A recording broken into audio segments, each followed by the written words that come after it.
Viva delta variant की अब तक करीब 85 देशों में पहचान की जा चुकी है।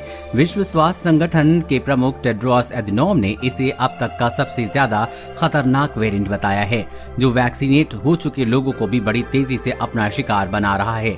WHO प्रमुख ने इस वेरिएंट को लेकर चिंता जाहिर की है। शुक्रवार को एक प्रेस कॉन्फ्रेंस के दौरान WHO के डायरेक्टर जनरल ने कहा कि मुझे पता है कि पूरी दुनिया इस वक्त कोरोना की डेल्टा वेरिएंट को लेकर बहुत ज्यादा चिंतित है। कोरोना के इस नए वेरिएंट ने WHO की भी चिंता बढ़ा रखी है। जिनेवा में आयोजित इस प्रेस कॉन्फ्रेंस में टेड्रोस एधनोम ने कहा कि डेल्टा एक बेहद संक्रामक वेरिएंट है, जो कि तकरीबन 85 देशों को अपनी चपेट में ले चुका है। इतना ही नहीं, ये वेरिएंट वैक्सीनेट लोगों को भी तेजी से संक्रमित कर रहा है। WHO ने चेतावनी देते हुए कहा कि हम जब भी पब्लिक हेल्थ और सोशल डिस्टेंसिंग के मामलों में ढील देते हैं, कोरोना संक्रमण के मामले पूरी दुनिया में तेजी से बढ़ने लगते हैं।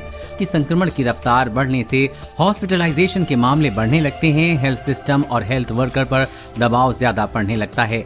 ये सभी कारण किसी देश में कोरोना से हो रही मौतों को बढ़ावा देने के लिए काफी हैं। नए कोरोना वेरिएंट की संभावनाएं ज्यादा हैं और इन्हें लगातार रिपोर्ट भी किया जा रहा है।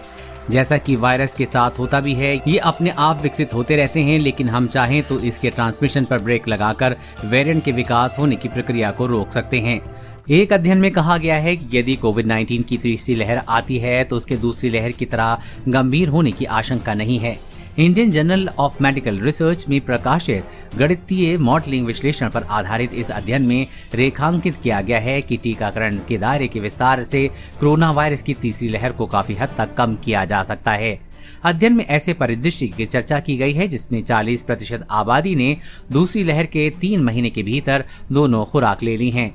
इसमें कहा गया है कि टीकाकरण का प्रभाव संक्रमण की गंभीरता को 60% तक कम करने के लिए अध्ययन के अनुसार इससे ये दिखाता है कि संभावित तीसरी लहर के दौरान टीकाकरण गंभीरता को काफी हद तक कम कर सकता है। भारत में कोविड-19 की तीसरी लहर की संभावना गणितीय मॉडलिंग आधारित विश्लेषण के लेखकों में भारतीय आयुर्विज्ञान अनुसंधान परिषद के संदीप मंडल, बलराम भार्गव और समीरन पांडा तथा इंपीरियल कॉलेज लंदन के निस्लिन अरिनामिनपति शामिल हैं।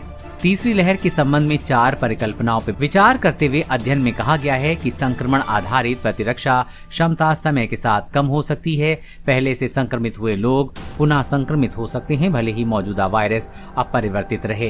कोरोना वायरस और कोरोना वैक्सीन से जुड़ी हर अपडेट पाने के लिए चैनल को सब्सक्राइब करें।